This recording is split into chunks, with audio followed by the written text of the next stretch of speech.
Halo, assalamualaikum warahmatullahi wabarakatuh. Nahmaduhu wa nusalli ala rasul karim.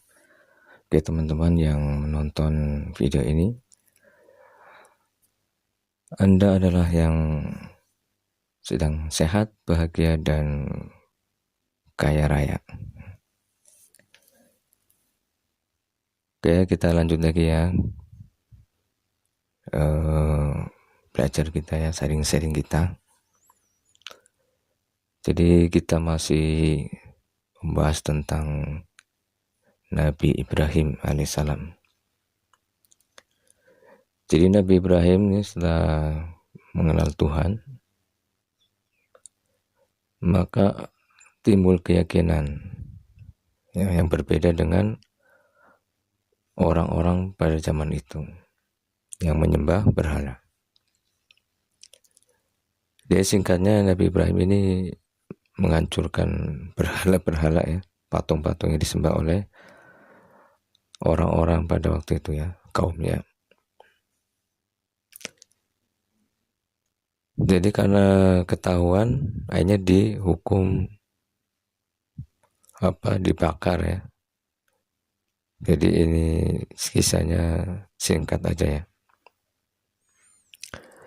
Jadi ketika akan dibakar,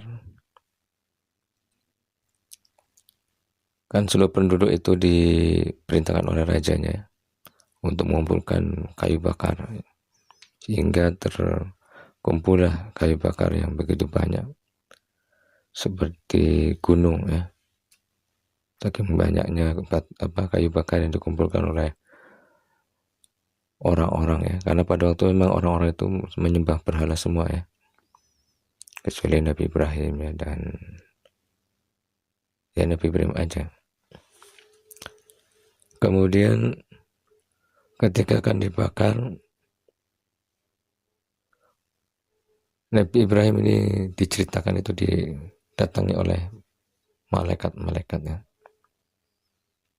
Ada malaikat yang penjaga hujan.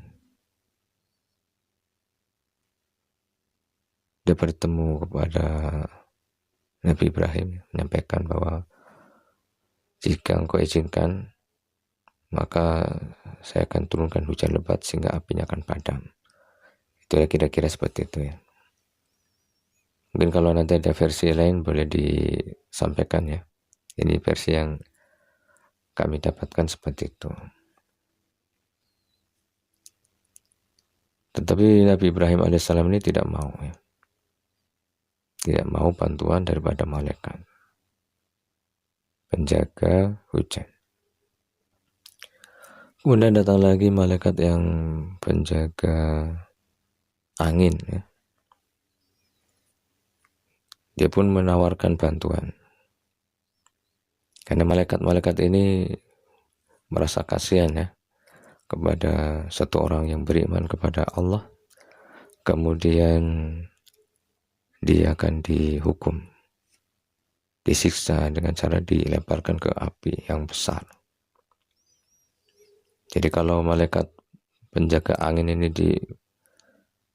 disetujui oleh Nabi Ibrahim, maka akan langsung dihembuskan api itu sehingga terbang. Bukan hanya padam, tapi kayunya terbang. Jadi apabila kita tengok hari ini ya, ada angin topan yang begitu besar yang membuat rumah-rumah terbang, pohon-pohon tumbang. Itu masih belum seberapa ya.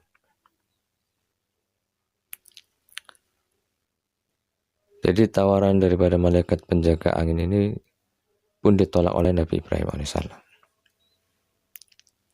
Karena Nabi Ibrahim hanya ingin bantuan Allah saja. Ini orang yang bertauhid ya. Hanya mengesahkan Allah, hanya Allah saja.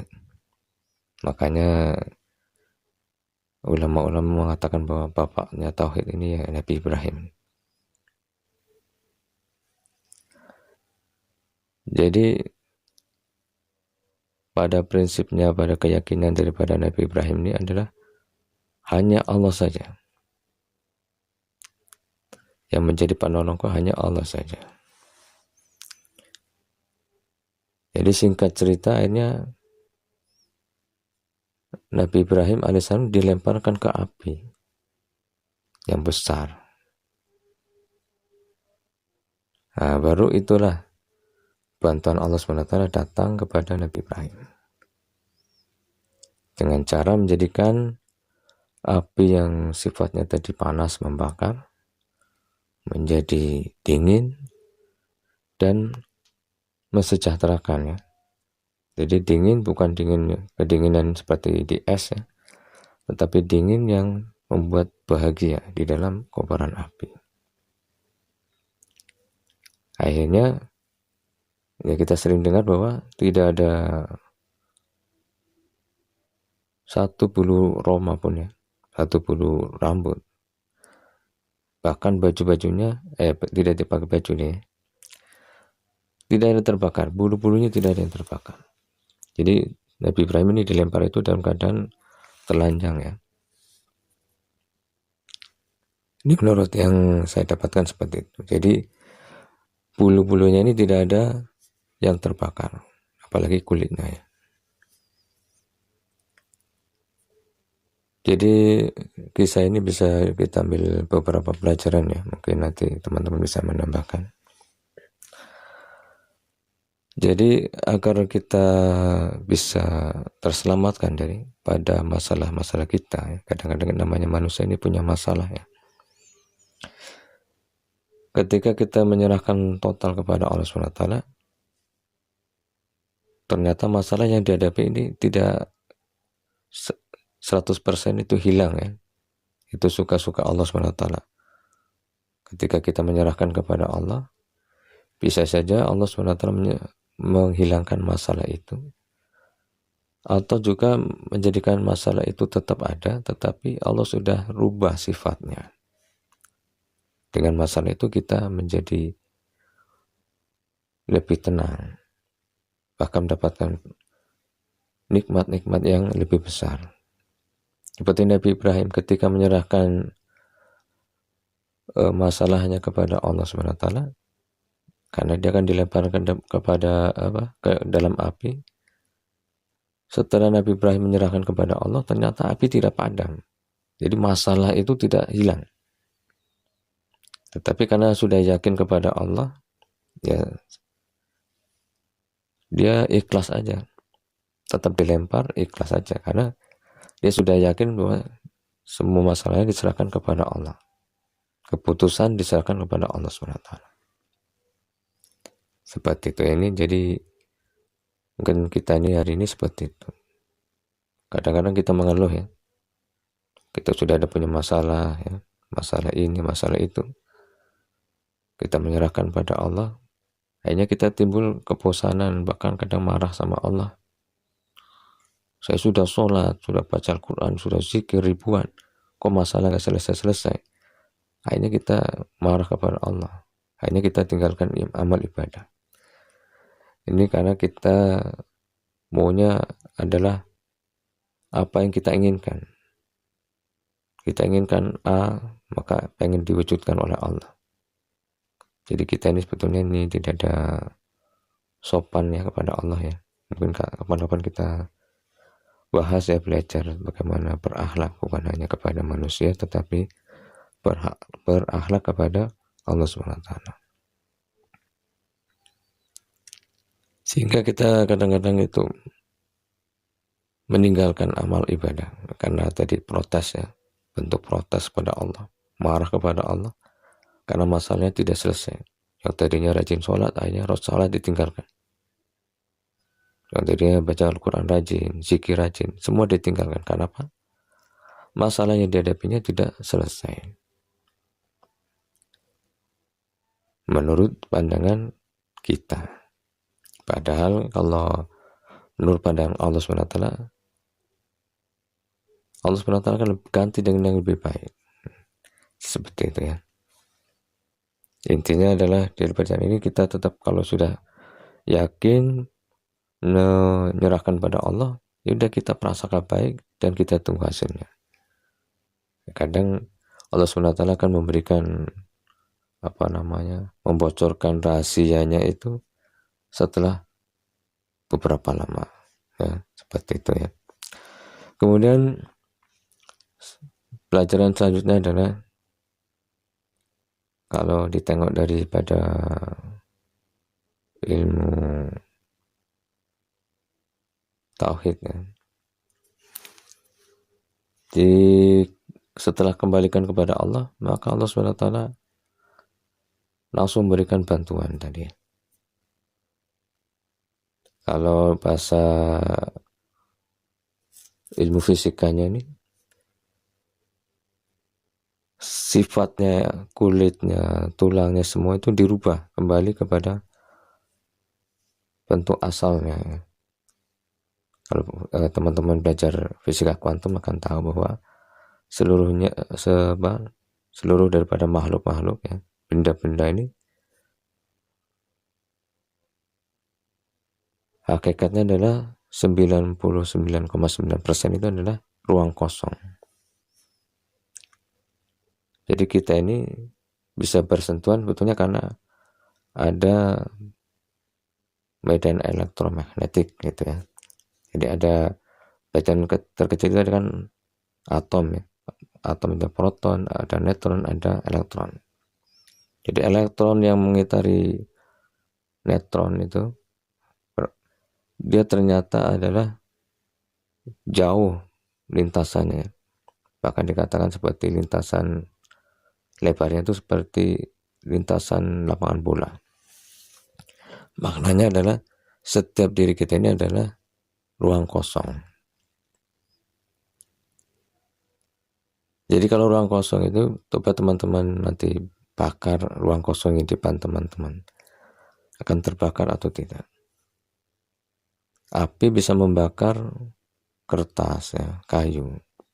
Tetapi api tidak bisa membakar ruang kosong yang ada depan kita. Bahkan tidak bergerak, tidak berubah, tidak kosong ya. Jadi bukan hanya Nabi Ibrahim sebetulnya, ada banyak ya, ada sahabat juga Nabi Muhammad seperti itu juga ya. Dibakar tidak terbakar. Tetapi ini sifatnya bukan sifat ilmu ya. Kalau ilmu kadang-kadang orang belajar anti bacok, anti bakar, tapi dia menggunakan kodam. Jadi ada murni bantuan Allah sehingga ilmu ini tidak bisa dipakai setiap saat.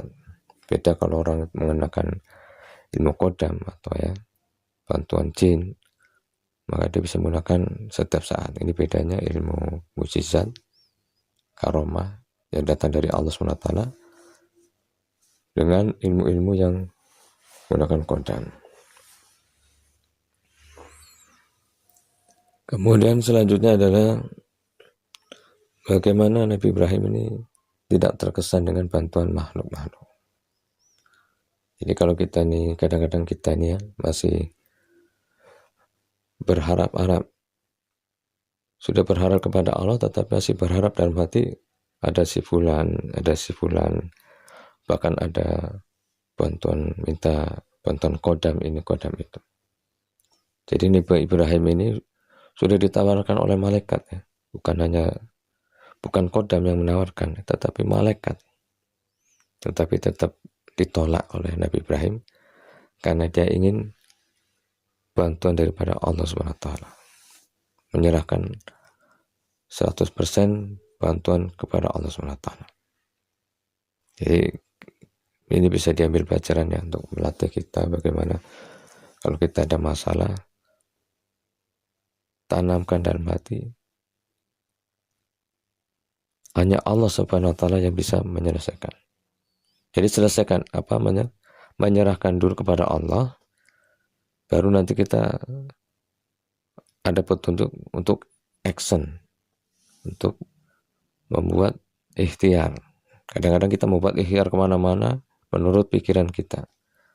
Nah, makanya sekarang kita latihan bagaimana sebelum berikhtiar ya, mengambil action adalah kita menyerahkan dulu kepada Allah, melepaskan sepenuhnya kepada Allah, kemudian baru nunggu petunjuk daripada Allah. Ini hasilnya lebih enak nanti. Walaupun dalam pandangan orang banyak, masalah kita tidak selesai seperti Nabi Ibrahim ya, masalah tidak selesai. Tetapi hati kita itu karena kita sudah menyerahkan kepada Allah, maka hati akan menjadi lebih tenang, pikiran pun menjadi tenang, sehingga solusi itu akan datang dengan sendirinya. Walaupun orang lain menganggap kita masih dalam keadaan banyak masalah. Jadi mungkin masih banyak ya pelajaran-pelajaran yang mau bisa diambil dari kisah Nabi Ibrahim ini. Boleh teman-teman tulis di kolom komentar ya, supaya kita sama-sama bisa menambah ilmu, kemudian kecintaan kepada Allah SWT. Kita akhiri saja di video kali ini ya. Dengan izin Allah, teman-teman adalah orang yang sehat, kaya raya, dan bahagia. Sampai jumpa di video berikutnya. Assalamualaikum warahmatullahi wabarakatuh.